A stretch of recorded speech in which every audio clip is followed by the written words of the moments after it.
ಬಾಳಿಗಾಗಿ ವಯಸ್ಸೆಲ್ಲ ನಮ್ದು ಕಳೆದೋಗಿ ನಿರುದ್ಯೋಗಿಯಾಗಿ ತಲೆಬಾಗಿ ಹೋರಾಟ ನಾವು ಬಿಡದಣ್ಣ. ನೌಕರಿ ನೌಕರಿ ಅಂತಣ್ಣ, ನೌಕರಿ ನೌಕರಿ ಅಂತ ತಿರುಗಿ ಜೀವನವೇ ಬೇಸರವಾಗಿದೆ ಅಣ್ಣ. ಬನ್ನೀರೋ ಬನ್ನೀರ ಮಕ್ಕಳು ನಾವಣ್ಣ, ಕೆಲಸವಿಲ್ಲದೆ ಕುಳಿತವಣ್ಣ. ರೈತರ ಮಕ್ಕಳು ನಾವಣ್ಣ, ಕೆಲಸವಿಲ್ಲ.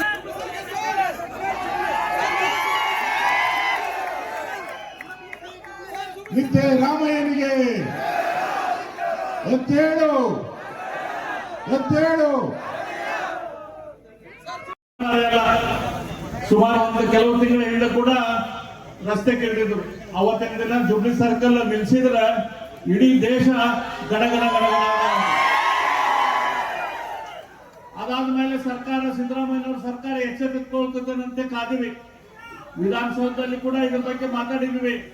ಆದ್ರೆ ಈ ನಿರ್ಲಜ್ಜ ನಿದ್ದಿಗೆಟ್ಟು ಸರ್ಕಾರ ಒಂದಿಷ್ಟು ಕೂಡ ಇದು ಹೆಚ್ಚಿಕೊಳ್ಳುವಂತ ಕೆಲಸ ಮಾಡಲಿಲ್ಲ. ಕೆಪಿಎಸ್ಸಿಯಲ್ಲಿ ದೊಡ್ಡ ದೊಡ್ಡ ಭ್ರಷ್ಟಾಚಾರ ಆಗ್ತಾ ಇದೆ. ಅದ್ರ ಬಗ್ಗೆ ಅತ್ಯಂತ ವಿವರವಾಗಿ ಆರ್ ಅಶೋಕ್ ಅವರು ಬೆಳೆಯಾಗಿ ಬಿಚ್ಚಿ ಮುಖ್ಯಮಂತ್ರಿಗಳಿಗೆ ಹೇಳಿದ್ರು, ಇಲ್ಲ ನಾವು ಈಗ ಆಕ್ಷನ್ ತಗೊಂತೀವಿ, ಅಪಾಯಿಂಟ್ಮೆಂಟ್ ಶುರು ಮಾಡ್ತೇವೆ ಅಂತ ಹೇಳಿದ್ರು. ಇಲ್ಲಿ ತನಕ ಅಪಾಯಿಂಟ್ಮೆಂಟ್ ಮಾಡ್ಕೊಳ್ಳೋರು ಮಕ್ಕೊಂಡಾರ, ಎಲ್ಲ ಹುಡುಗರು ರಸ್ತೆ ಮೇಲೆ ಅದಾರ. ಇವತ್ತು ಸರ್ಕಾರದ ಅಂಕಿ ಸಂಖ್ಯೆ ಪ್ರಕಾರ ಸರ್ಕಾರಕ್ಕೆ ನಾವೊಂದು ಪ್ರಶ್ನೆ ಹಾಕಿದ್ವಿ ವಿಧಾನಸಭೆಯಲ್ಲಿ, ಸರ್ಕಾರದಲ್ಲಿ ಎಷ್ಟು ಕೆಲಸಗಳು ಖಾಲಿ ಇದಾವು, ಸರ್ಕಾರದ ಎಷ್ಟು ಹುದ್ದೆಗಳು ಖಾಲಿ ಇದಾವ ಅಂತ ಹೇಳಿ.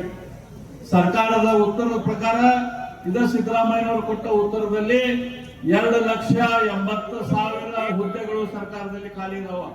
ಎಷ್ಟು?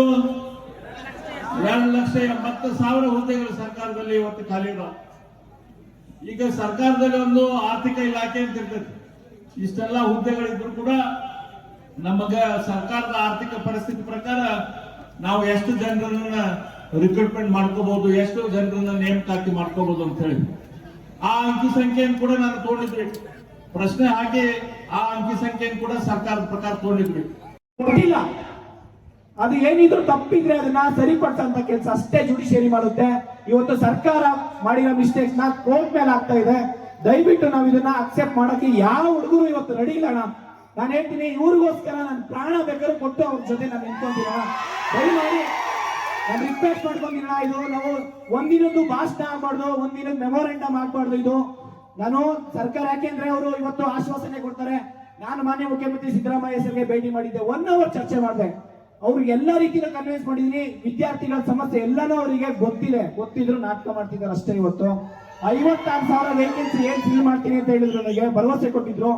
56,000 ಪೋಸ್ಟ್ ಇವತ್ತೇ ಅವರು ಡಿಸೈಡ್ ಮಾಡಿ, ಇಂಥ ದಿನ ನೋಟಿಫಿಕೇಶನ್ ಮಾಡ್ತೀನಿ, ಇಂಥ ದಿನ ಎಕ್ಸಾಮ್ ಕಂಡಕ್ಟ್ ಮಾಡ್ತೀನಿ, ಇಂಥ ದಿನ ಆರ್ಡರ್ ಕಾಪಿ ಕೊಡ್ತೀನಿ ಅಂತ ಹೇಳಿ ಅಲ್ಲಿವರೆಗೂ ನಾವು ಯಾರು ಒಂದು ಹುಡುಗ ಹೇಳ್ತೀನಿ ಕೇಳಿ, ಯಾರು ಮನೆ ಹೋಗ್ಬಾರ್ದು. ಮಾತು ಸ್ವಲ್ಪ, ಕೆಲಸ ಜಾಸ್ತಿ. ಈಗಾಗಲೇ ನಮ್ಮ ಕ್ರಾಂತಿ ಕುಮಾರ್ ಅವರು ನನಗೆ ದಾಖಲೆಗಳನ್ನ ತಂದುಕೊಟ್ರು. ವಿಧಾನಸಭೆಯಲ್ಲಿ ಕಳೆದ ಬಾರಿ ಕೆಪಿಸಿಯಲ್ಲಿ ಆಗ್ತಾ ಇರೋ ಅಕ್ರಮಗಳ ಬಗ್ಗೆ ನಾನು 2 ದಿನ ಮಾತಾಡಿದ್ದೀನಿ. ಕೆಪಿಸಿಯಲ್ಲಿ ಏನು ಅಕ್ರಮಗಳಾಗಿ ಅಪಾಯಿಂಟ್ಮೆಂಟ್ಗಳನ್ನ ಮಾರಾಟ ಮಾಡ್ತಾ ಇದ್ದಾರೆ, ಡಿಲೇ ಮಾಡ್ತಾ ಇದ್ದಾರೆ, 2 ದಿನ ಮಾತಾಡಿದೆ. ಇಡೀ ಸರ್ಕಾರ ತಲೆ ತಗ್ಗಿಸಿ ನಿಲ್ಲೋ ರೀತಿ ನಮ್ಮ ಹೋರಾಟವನ್ನ ನಾವು ಮಾಡಿದ್ದೀವಿ.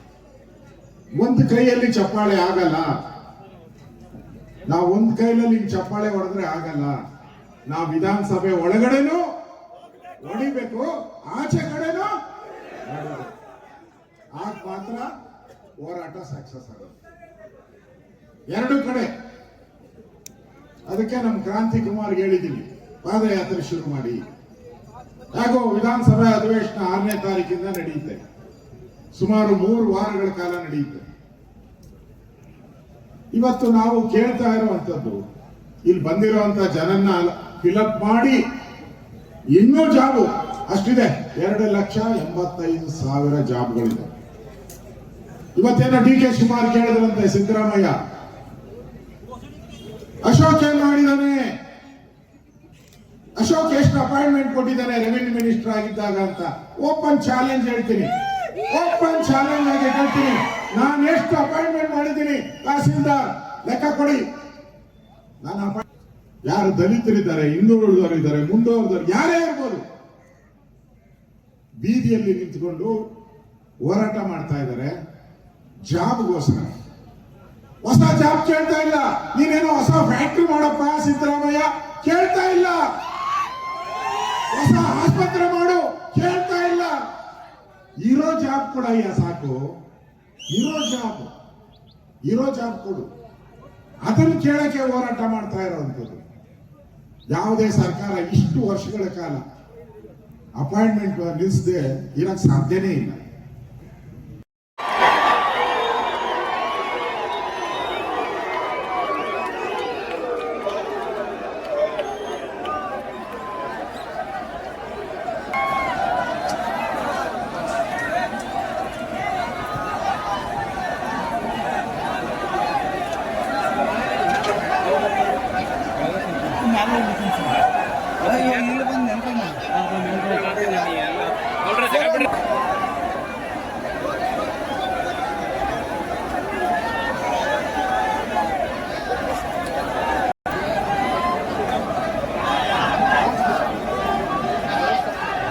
ಕರ್ನಾಟಕದಲ್ಲಿ ಗುಲ್ಬರ್ಗ ಪ್ರಬುದ್ಧ ಅಕಾಡೆಮಿ 500 ಜನ ಫ್ರೀ ಕೋಚಿಂಗ್, 500 ಜನ ನೋಟಿಫಿಕೇಶನ್ ಅಲ್ಲಿ ಸ್ಟೇ ಫಂಡ್ ಕೊಡ್ತೀನಿ ಅಂತ ಹೇಳಿದ್ದಾರೆ. 500 ಜನ ಸ್ಟೇ ಫಂಡ್ ಇಲ್ಲ. ಇವತ್ತು SC/ST ರಿಸರ್ವ್ ಫಂಡ್ ಏನ್ ಮಾಡಿದ್ದಾರೆ, ಇವತ್ತು ಫ್ರೀ ಕೊಡ್ತಿದ್ದಾರೆ. ಕೊಟ್ಟಿದ್ದಾರೆ ಇಲ್ಲ. ಇವತ್ತು ಸುಪ್ರೀಂ ಕೋರ್ಟ್ ಚೀಫ್ ನಿಮ್ಮ ಮನೆ ಹಾಳಾಗೋಗ ಎಂಪ್ಲಾಯ್ಮೆಂಟ್ ಕೊಡಿ, ಜಾಬ್ ಕೊಡಿ ಅಂತ ಹೇಳಿದ್ದಾರೆ. ಡಾಕ್ಟರೇಟ್ ಮಾಡಿ ನಮ್ಮ ರಾಜ್ಯಕ್ಕೆ. ಇವತ್ತು ನೀವು 5 ಫ್ರೀ ಬೀಸ್ ಕೊಡ್ತೀರಾ, ನಾಳೆ 10 ಕೊಡ್ತೀರಾ. ಹೀಗೆ ಕೊಡ್ತಾ ಹೋದ್ರೆ ನಮ್ಮ ರಾಜ್ಯ ದಿವಾಳಿ ಆಗುತ್ತೆ. ಯುವಕರೆಲ್ಲ ಸೇರಿಕೊಂಡು ನಮ್ಮ